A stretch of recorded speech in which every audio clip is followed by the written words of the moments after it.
Bonjour, alors aujourd'hui nous allons corriger ensemble l'exercice numéro 13 dans lequel il va falloir construire un triangle avec trois données puis ensuite calculer la mesure d'un angle de ce triangle. Alors il faut tracer le triangle EFG dont on connaît une longueur et deux angles. Alors quand on connaît une longueur et deux angles, on commence évidemment par tracer le côté dont on connaît la longueur. Donc ici EF égale 2 cm. Donc on prend une règle graduée et on trace ce côté EF égale à qui mesure 2 cm. Bon, moi je l'écris, mais on n'est pas obligé de le faire. Voilà. Et maintenant, il suffit de tracer deux angles. Enfin, on va plutôt tracer deux demi-droites en respectant la mesure des angles.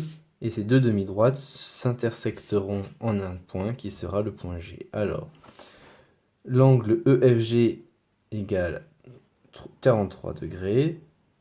Donc EFG, F est la lettre du milieu, donc c'est en F qu'on doit tracer l'angle de 43 degrés. Alors moi, on prend son rapporteur, peut-être que vous n'avez pas le même que moi, mais c'est pas grave, vous savez tracer un angle. Donc 43 degrés, c'est par là, on met un petit trait, et on trace la demi-droite d'origine F, et passant par le petit trait que vous avez mis. Et donc là, on a tracé un angle de 43 degrés. Maintenant, on va tracer l'angle de 105 degrés. Donc, on place le centre du rapporteur sur le point E.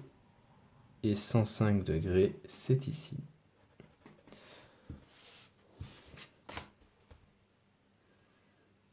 Et on trace la demi-droite. Les deux demi-droites s'intersectent en un point qui sera le point G.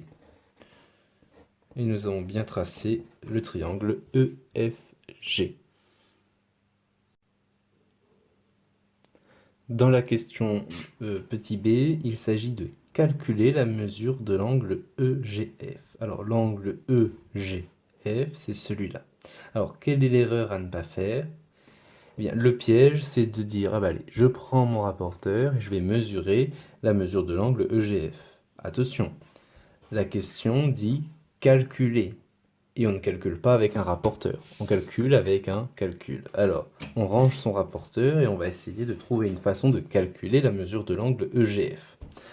Alors, quelle propriété on connaît et qu'on pourrait utiliser pour trouver la mesure de cet angle, sachant qu'on connaît deux autres valeurs des angles? Eh bien, on se rappelle d'une propriété qu'on avait vue dans un chapitre précédent et qui dit que dans un triangle, la somme des mesures des angles vaut 180 degrés. C'est-à-dire que la mesure de cet angle-là, plus la mesure de cet angle-là, plus la mesure de cet angle-là, ça doit faire 180 degrés. Alors, on va commencer par écrire la propriété pour répondre à la question. Donc on écrit la somme des mesures des angles dans un triangle vaut 180 degrés. Donc, on peut tout de suite calculer la mesure de l'angle EGF. Alors, on écrit EGF avec un chapeau car on parle de l'angle est égal à 180 moins 105 moins 43 et on trouvera bien la mesure de cet angle-là. 180, on peut même mettre les unités, degrés, moins 105 degrés, moins 43 degrés. Et ça, si on calcule, ça fait 32 degrés. Donc, la mesure de l'angle EGF égale 32 degrés. Et on l'a bien calculé avec un calcul grâce à une propriété du cours. Et on n'a pas mesuré. Si on mesure, eh bien, on n'a pas répondu à la question. Voilà.